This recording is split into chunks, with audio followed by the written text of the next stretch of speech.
You know they're still expecting to have a massive war with Russia, right? This is France's general um, Fabien Mandon, who recently told his country that basically you're going to have to come to terms with losing your children in a potential war with Russia. And this has put a lot of people on edge because, as he points out, France's biggest weakness in today's dangerous times is a lack of a will to fight. We have the know-how, we have the economic and demographic strength to dissuade the regime in Moscow. What we are lacking, and this is where you, the mayors, have a role to play, is the spirit. The spirit which accepts that we will have to suffer if we are to protect what we are. If our country wavers because it is not ready to lose its children, or to suffer economically because the priority has to be military production, then we are indeed at risk. You must speak of this in your towns and villages. Well, well, well, isn't that interesting? It strikes me that a regime, and this is the prevailing regime of the Western countries, liberal internationalism, if you say that your people are actually not important, that actually we can just replace them with foreign migrants to the same effect, and this is normal and is the prevailing creed of the politicians of all of our liberal countries, then people notice that actually you don't care. Actually, this is a system that will happily replace you and charge you for the privilege. And so, well, there's a spirit lacking to fight for this state of affairs. Yeah, no kidding. Why would you want to fight for governments that literally see you as cannon fodder and are quite happy to replace you with foreigners? What's the appeal? Like, what am I fighting for here exactly? Like, you have to accept that if we want to protect what we are, then you're going to lose children. So, yeah, that's true. That's true of any time, place, and circumstance. The problem is, what we are at the moment is very weird and historically aberrant. It's not normal for the people in charge of a country to think I can just dissolve this electorate and select a new one if I like. But that's literally what our governments have been doing, especially in Britain. And just to be clear, the same thing has been said in Britain more than a year ago now, because this is the way that they think. But in Britain in particular, the Labour Party is reaping the rewards of electing a new electorate, saying, I'm not happy with the old electorate, I'm going to get a new one. I'm going to bring in people from overseas. In particular, we're going to court the Muslims.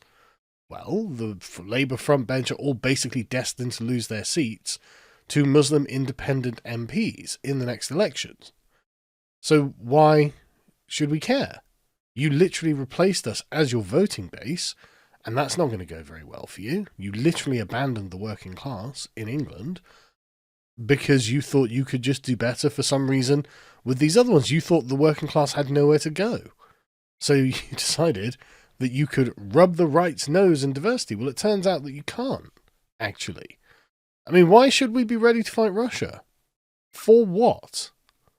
An infinite welfare state that brings foreigners here and pays for them for everything and expects very little in return. Like, if these people were, like, put down the coal mines or something, I might understand. Like, if they were forced to do some sort of service to live in Britain, I might understand. Because at least you could see the country as being run for the people in the country, the native people of the country. And those people who have decided to just come here to take advantage of us wouldn't be allowed to just take advantage of us. They would be forced to give something in return for the things that they are getting from us. But instead, we're not doing that at all. We're not doing that at all. We are, in fact, making it look like our countries are to serve these foreigners rather than ourselves.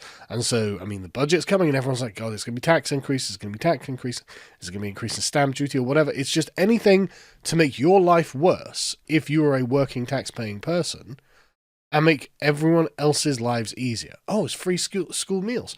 Oh, fucking brilliant.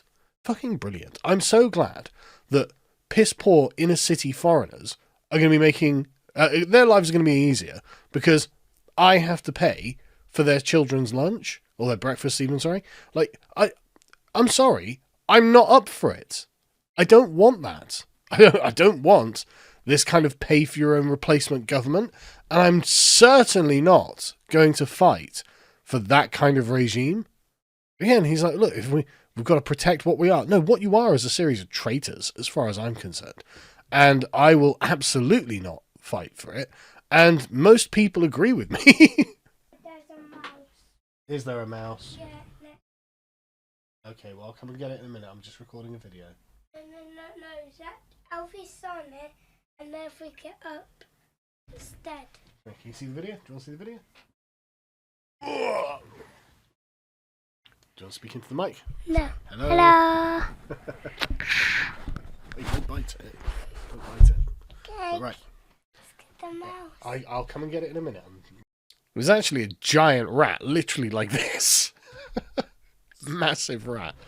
Anyway, so, as you can see, only 33% of people in Britain, 34% in Canada, and even only 32% in Russia, although they're going to get conscripted, so, you know, what are you going to do? But even then, only 41% of Americans would fight for America.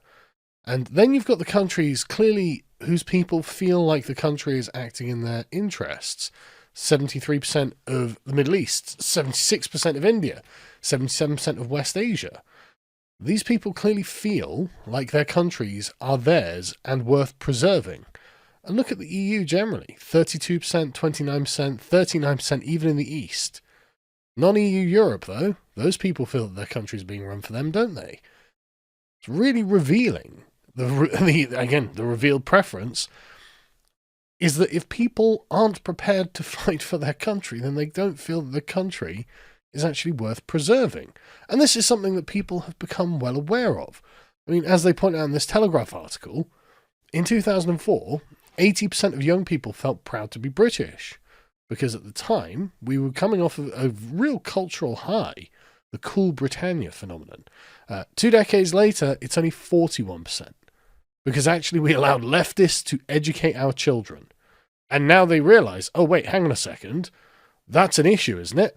If we're not prepared to actually fight wars to defend the country, then we might end up losing a war and losing the country. It's like, well, or at least the regime will end up losing over the country. It's like, yeah, well, I mean, you know, you reap what you sow.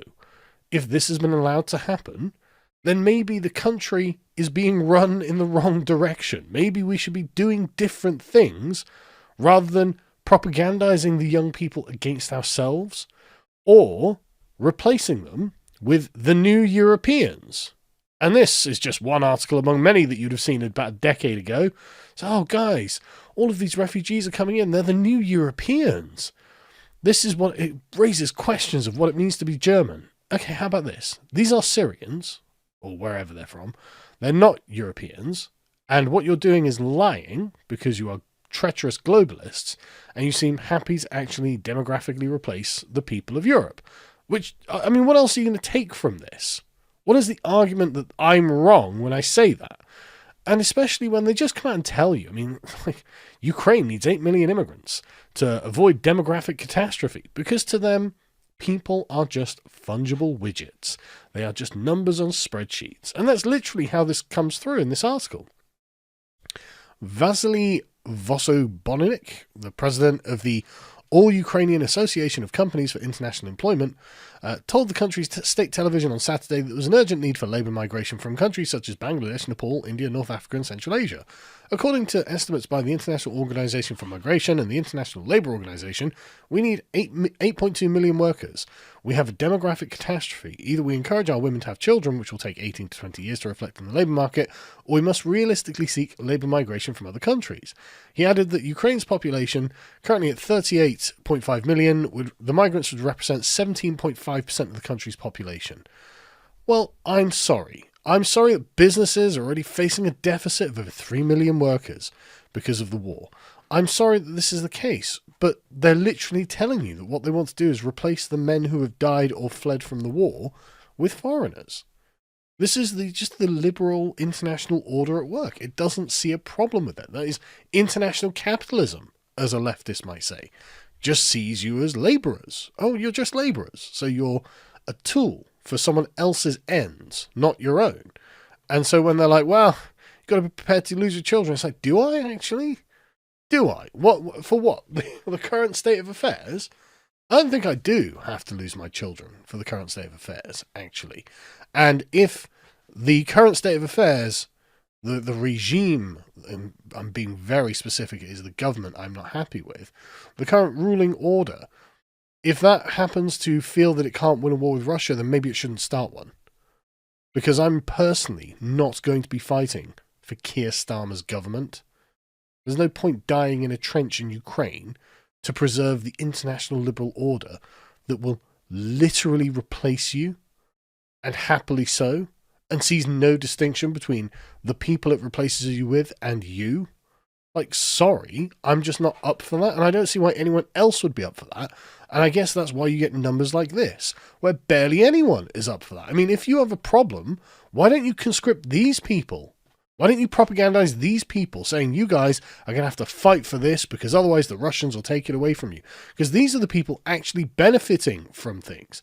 These are the people actually benefiting from the way that you're running our country. So why shouldn't they be expected to fight for it?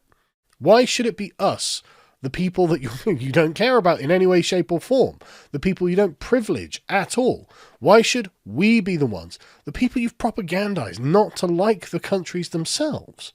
Like, why should we be the ones to fight for this? It's inexplicable. And I tell you what, the answer is just a flat no.